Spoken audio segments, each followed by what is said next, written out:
Angkatan 11 PWGP Jawa Tengah semangat membara, siap berkarya, tergerak hati untuk negeri. Assalamualaikum warahmatullahi wabarakatuh. Pada kesempatan ini saya Tutik Sriwati, CGP Angkatan 11 akan melakukan kegiatan pra-observasi modul 2.3 coaching untuk supervisi akademik. Dalam tugas kali ini saya akan ditemani rekan saya Pak Suratman ya, sebagai objek pengamatan saya. Baiklah, langsung saja. Assalamualaikum Pak Ratman. Waalaikumsalam Bu Tuti.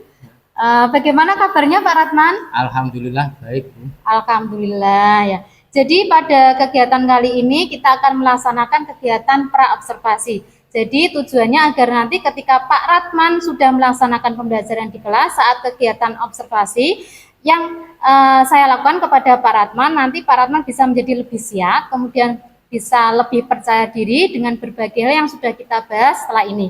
Baik, untuk kegiatan pra-observasi kali ini ada beberapa pertanyaan yang ingin saya tanyakan kepada Pak Ratman. Boleh ya Pak?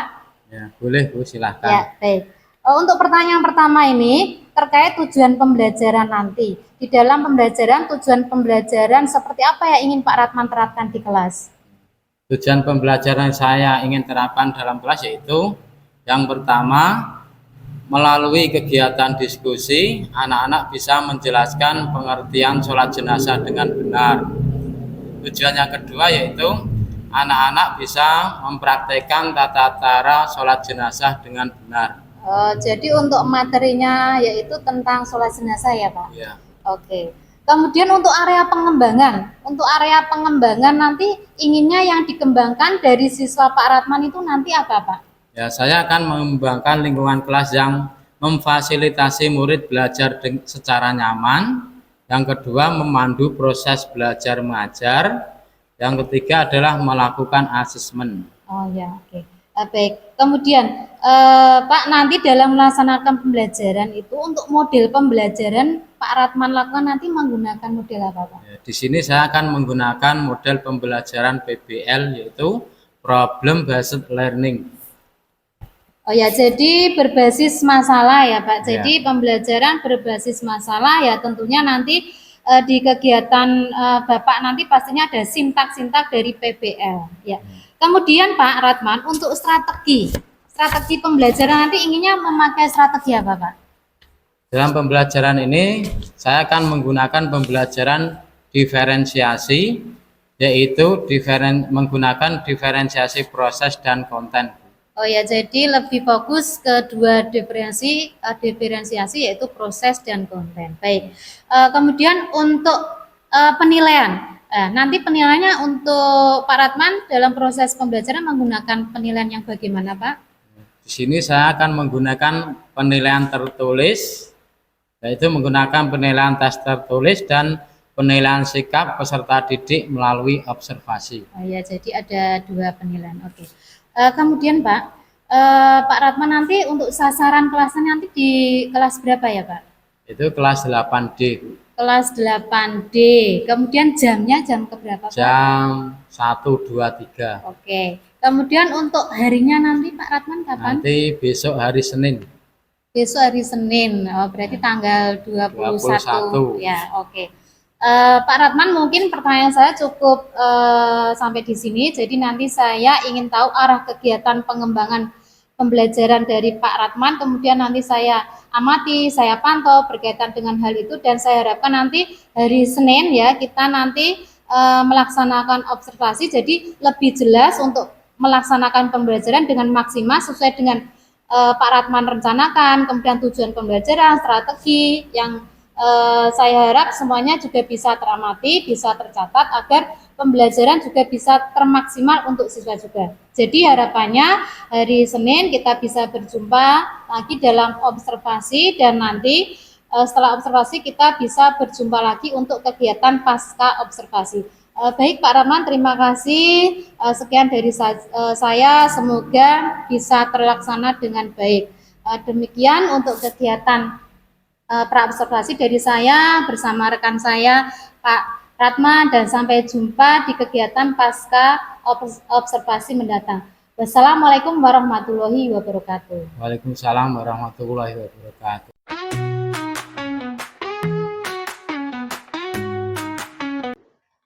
Assalamualaikum warahmatullahi wabarakatuh. Waalaikumsalam warahmatullahi wabarakatuh. Selamat pagi anak-anakku semua. Bagaimana kabarnya? Sehat. Ya, sebelum pembelajaran, marilah kita berdoa. Ketua kelas menyiapkan untuk berdoa. Bismillahirrahmanirrahim. Alhamdulillahi rabbil alamin. Ar-Rahmanir-Rahim. Maliki yaumiddin. Iyyaka na'budu wa iyyaka nasta'in. Ihdinas siratal mustaqim. Siratal ladzina an'amta 'alaihim ghairil maghdubi 'alaihim waladdallin. Amin. Raditu billahi rabban wa bil islami dina wa bil muhammadin nabiyya wa rasulah. Rabbi zidni ilma warzuqni fahma. Amin ya rabbal alamin. Ya, selamat pagi semuanya ya. Saya mengucapkan selamat pagi. Kalian bilang pagi, pagi, yes, gitu ya. Selamat pagi. Pagi, pagi, yes.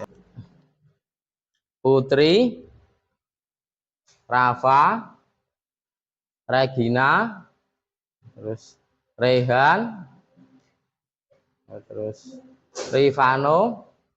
Kemarin kita telah mempelajari tentang sholat gerhana, yaitu ada sholat gerhana itu ada dua, yaitu gerhana apa saja? Gerhana bulan dan gerhana matahari ya. Pada pertemuan kali ini kita akan mempelajari tentang sholat jenazah ya. Apakah kalian tahu apa itu sholat jenazah? Belum tahu. Pernah melakukan sholat jenazah apa? Belum? Belum. Melalui kegiatan diskusi, peserta didik dapat memahami pengertian dan tata cara sholat jenazah dengan benar. Terus, melalui pengamatan video tata cara sholat jenazah, peserta didik dapat melakukan praktek sholat jenazah. Kegiatan kelompok atau diskusi, peserta didik dapat membuat berupa produk, yaitu peta konsep, melakukan tes diagnostik sama kelas absen ya. Kalian, sholat jenazah itu apa? Ya, sholat yang dilakukan orang hidup kepada orang yang mati ya. Kita lihat jawabannya ya. Sholat jenazah itu sholat yang dilakukan untuk mendoakan orang yang telah meninggal dunia. Sama saja sholat yang dilakukan oleh orang hidup kepada orang yang mati, juga sama, intinya sama. Sholat ini tidak memiliki ruku atau sujud seperti sholat wajib lainnya. Jadi sholat jenazah itu tidak ada rukuknya, tidak ada sujudnya. Berarti dilakukan secara apa? Berdiri. Terus, hukum sholat jenazah itu apa? Wajib. Ada apa lagi? Ada yang sunnah. Apa lagi hukumnya? Fardu kifayah. Ya, kita lihat jawaban kalian. Yaitu hukum sholat jenazah yaitu fardu kifayah. Terus Syarat sahnya jenazah itu apa? Yaitu suci dari hadas besar dan kecil, terus menghadap kiblat, jenazah telah dimandikan, terus jenazah telah dikafani, jenazah berada di hadapan orang yang mensalatkan. Rukun atau tata cara sholat jenazah itu apa? Niat, terus apa? Berdiri bagi yang mampu, terus 4 kali takbir, berarti membaca surat Al-Fatihah. Berarti surat Al-Fatihah semua sudah hafal ya? Ya. Terus membaca surat Al-Fatihah pada takbir pertama. Bersolawat atas Nabi setelah takbir kedua. Mendoakan mayat selepas takbir ketiga dan keempat, dan terakhir adalah salam. Li ala hadzal mayyiti arba'a takbiratin fardhol kifayati makmuman lillahi ta'ala. Kalau niat sholat jenazah perempuan, li ala hadzihil mayyitati arba'a takbiratin fardhol kifayati makmuman lillahi ta'ala. Adalah takbir pertama membaca surat Al-Fatihah. Bismillahirrahmanirrahim. Alhamdulillahi rabbil alamin. Ar-Rahmanirrahim. Maliki yaumiddin. Iyyaka na'budu wa iyyaka nasta'in. Ihdinas siratal mustaqim. Siratal ladzina an'amta 'alaihim ghairil maghdubi 'alaihim waladdallin. Amin. Berarti selepas takbir pertama kita lanjut ke takbir kedua, membaca sholawat Nabi. Berarti kita baca sama-sama lagi. Allahumma sholli ala sayyidina Muhammad wa ala ali sayyidina Muhammad. Terus dilanjut takbir ketiga. Aghfir lahu warhamhu wa'afihi wa'fu anhu. Terus dilanjutkan takbir keempat, yaitu membaca doa untuk jenazah kembali. Membacanya yaitu Allahumma la tahrimna ajrahu wa la taftinna ba'dahu wa ufir lana walahu. Itu adalah contoh doa untuk jenazah laki-laki. Sedangkan untuk jenazah perempuan membacanya Allahumma la tahrimna ajraha wa la taftinna ba'daha wa ufir lana walaha. Yang terakhir adalah salam. Dan video tentang tata cara sholat jenazah.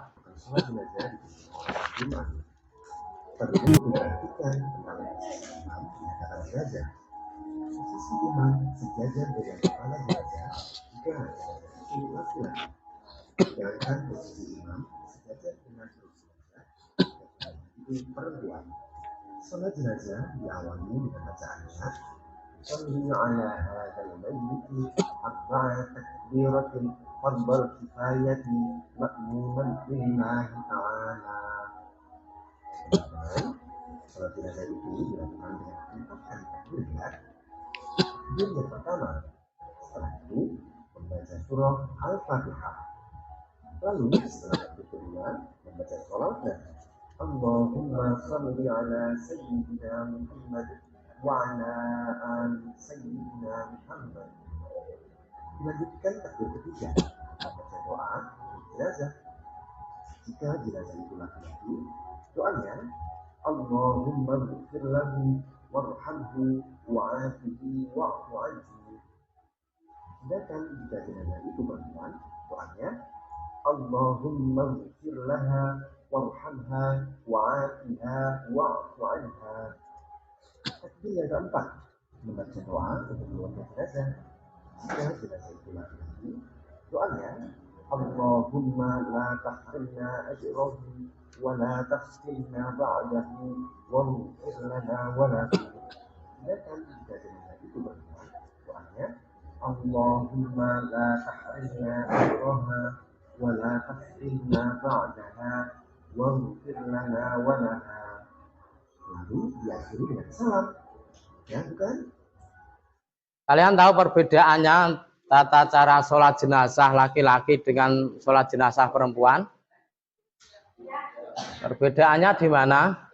Dari niatnya, dari bacaan doanya ya. Perbedaannya yaitu di niat, terus apa lagi? Bacaan doa pada takbir. Bacaan doa pada takbir keberapa? Yang berbeda bacaan doa pada takbir keempat dan pada takbir ketiga ya. Bagi menjadi 4 kelompok, yaitu tugas kalian adalah membuat peta konsep. Tahu peta konsep? Tahu apa tidak? Tahu ya. Bentar ya.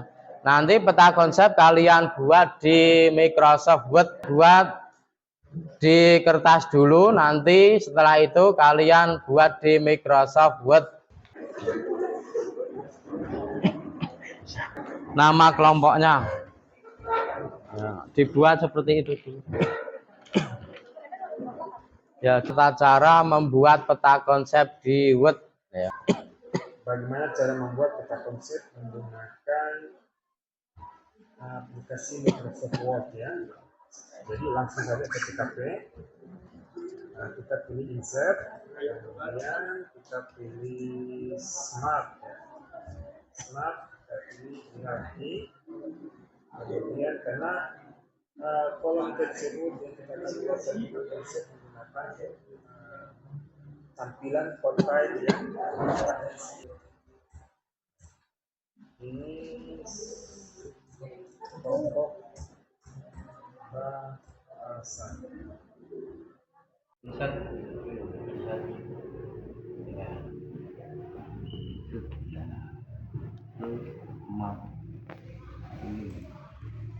Kiri sesuai di level sesuai nanti ya ini pipeline out ya. Terus ini orientasi buatkan skip saja, skip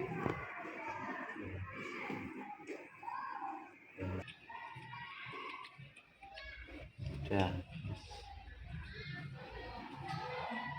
Nah, itu tadi cara membuat peta konsep menggunakan Microsoft Word ya. Ya, sebelum kalian mempresentasikan hasil dari peta konsep tersebut, biar tidak pegel-pegel tangannya, diangkat tangannya. Ayo, diangkat semua. Terus ke kanan. Kanan mana kanan? Kebalikan kanan. Ya. Kanan, terus ke kiri. Ayo, goyang, stop. Goyang lagi. Stop.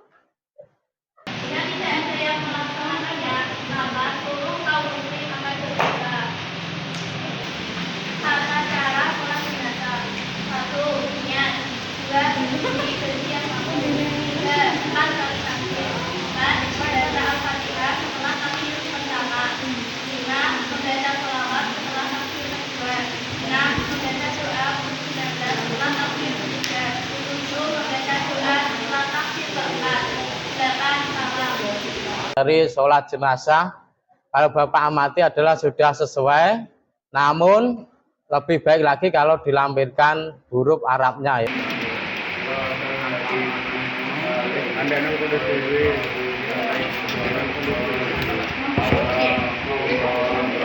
Sudah mempraktekkan tata cara sholat jenazah, yaitu adalah dan juga sudah membuat produk tentang peta konsep. Namun Pak Rahman memberi penguatan lagi ya, untuk lebih baiknya adalah ini yang kira-kira yang kekurangan apa? Kurangnya di mana kira-kira ini?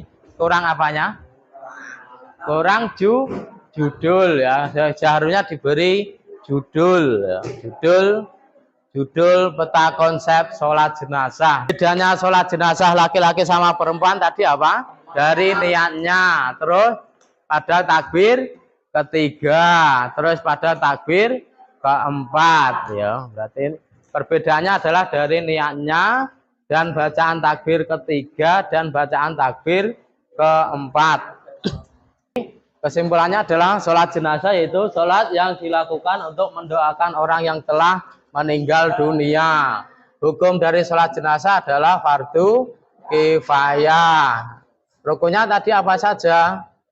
Yaitu niat, berdiri sebanyak 4 kali takbir, yaitu takbir pertama membaca apa?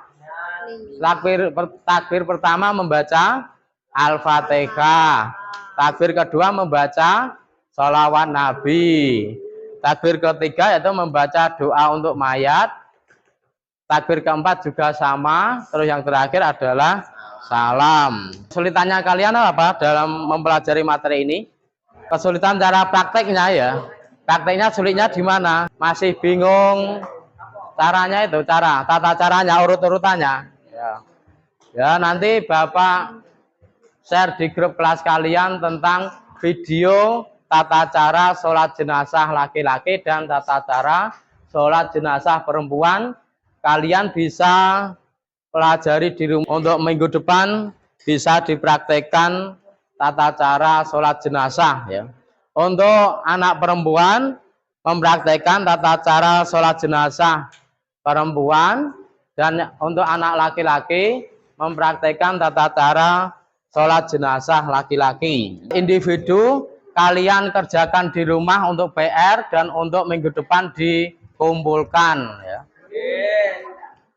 Sudah KKM, Bapak beri materi pengayaan, dan bagi yang belum KKM akan Bapak beri soal remedi ya.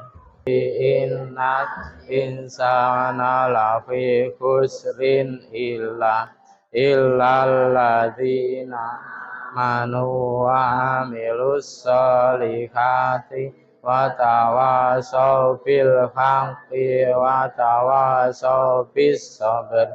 Amin ya rabbal alamin. Selamat siang semuanya. Wassalamualaikum warahmatullahi wabarakatuh.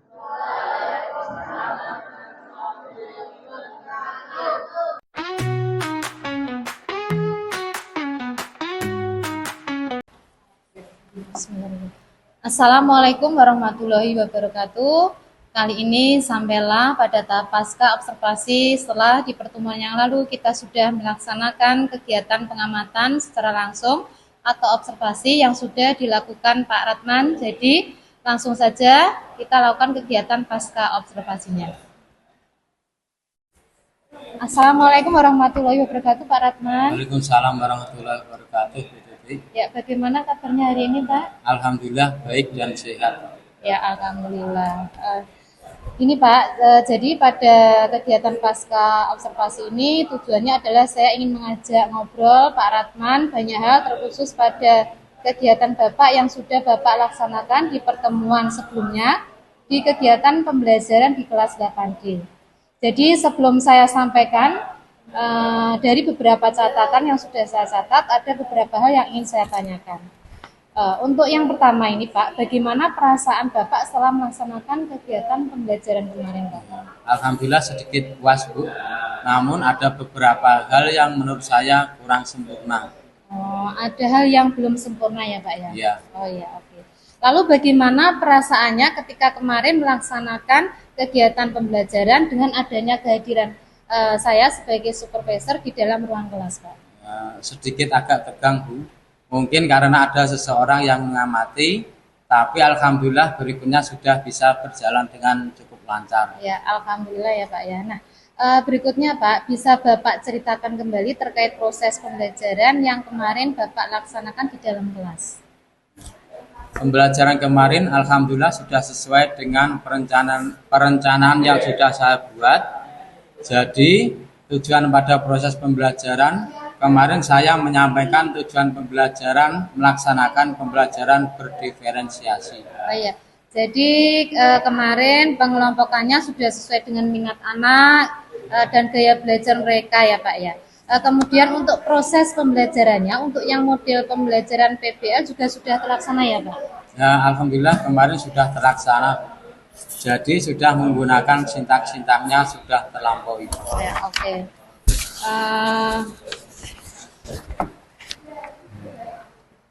Dan peserta didik juga sudah mengikuti pembelajaran tersebut dengan senang. Ya, oke. Ini juga di catatan saya juga sesuai beberapa yang sudah Bapak sampaikan di pra-observasi juga sudah tampak semuanya, terkhusus untuk sintak juga kemarin anak sudah diajak untuk berdiskusi bersama, kemudian presentasi dan evaluasi. Nah, untuk pertanyaan selanjutnya Pak, jadi ini terkait dengan hambatan ya Pak. Nah, dari proses pembelajaran yang dilaksanakan kemarin, apakah ada hambatan yang terjadi Pak? Ya, untuk hambatannya kemarin mungkin pada persiapan ya. Jadi kemarin untuk persiapan mungkin saya mengambil pada saat waktu sudah masuk jam pelajaran, sehingga persiapannya pemasangan proyektornya memakan waktu yang agak lama. Nah, sehingga proses pembelajarannya agak terburu-buru dan capaiannya akhirnya ya kurang maksimal. Oh, oke. Selain hambatan untuk waktu yang sudah terbuang ya Pak, karena mungkin dari penggunaan proyektor, ada hambatan lagi mungkin Pak? Ya, mungkin ada juga yaitu persoalan tentang siswa yang keefektivitasnya kurang menyeluruh dan hanya dikuasai hanya untuk siswa yang pintar saja. Oke ya Pak ya. Nah, terkait hambatan yang terjadi, kira-kira solusi apa yang bisa Bapak lakukan untuk mengurangi atau meminimalisirnya Pak? Rencananya untuk mengurangi hambatan tersebut, saya mungkin akan memberikan kesempatan lebih luas lagi pada anak-anak, dan dengan cara mungkin saya akan langsung saya tunjuk biar anak-anak belajar untuk menyampaikan pendapat. Oke, jadi keaktifan siswa kurang menyeluruh ya Pak ya, itu juga memang kemarin juga saya amati juga terjadi. Nah, terkait hambatan-hambatan yang terjadi nih Pak, kira-kira menurut Pak Ratman alasan apa sih kok bisa hambatan ini terjadi dan apa alasannya kalau menurut Bapak secara pribadi? Ya, mungkin karena saya kurang begitu memaksimalkan anak-anak. Saya hanya memberikan batasan saja, siapa yang mau atau siapa yang ingin menyampaikan pendapatnya, sehingga yang lainnya pasif. Oke. Jadi diberi kesempatan langsung kepada siswa yang ingin Bapak tunjuk, kemudian jadi biar semuanya merasakan kesempatan yang sama untuk berbicara, seperti itu ya Pak ya? Ya, betul. Ya. Yang terakhir ya Pak ini, rencana apa, tindak lanjut apa yang akan Bapak lakukan? Nah, dengan cara memperbaiki kegiatan-kegiatan yang belum terlaksana dengan maksimal, supaya kedepannya dapat terus menciptakan pembelajaran yang inovatif dan berpihak pada peserta didik. Ya, oke Pak, semoga terlaksana dan terima kasih atas waktunya. Demikian kegiatan coaching supervisi akademik dengan Pak Ratman. Terima kasih untuk kegiatan saya dari pra, observasi, dan pasca observasi. Dengan ini saya bisa melakukan evaluasi dan memperbaiki pembelajaran agar menjadi lebih baik. Wassalamualaikum warahmatullahi wabarakatuh.